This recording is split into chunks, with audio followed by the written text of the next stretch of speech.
Hey there, food lovers!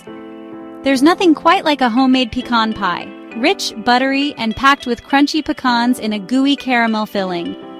Today, I'm sharing my absolute favorite pecan pie recipe that's foolproof and always a crowd pleaser. Alright, let's dive into what you'll need. 1 unbaked pie crust, 1 cup of granulated sugar, 1 cup of dark corn syrup or light corn syrup if you prefer, 3 large eggs, 2 tablespoons of melted butter, 1 teaspoon of vanilla extract, half a teaspoon of salt, and 2 cups of pecan halves, plus a few extra for decorating. Got it? First up, the pie crust. Start with your favorite pie crust. Homemade or store-bought works. Press it into a 9-inch pie dish, crimp the edges, and set it aside.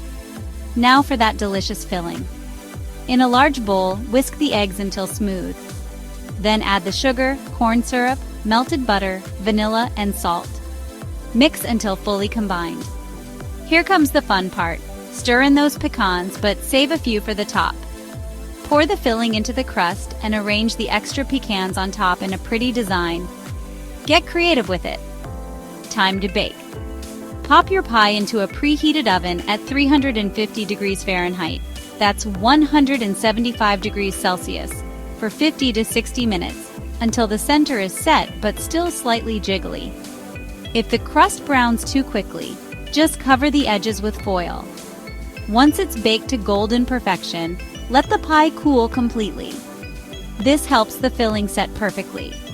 Serve with whipped cream, caramel, or vanilla ice cream for the ultimate treat. This pecan pie is so delicious. It's sweet, nutty, and has the perfect texture. Give it a try and let me know in the comments how yours turns out. Thanks for watching and happy baking. Enjoy your delicious pie.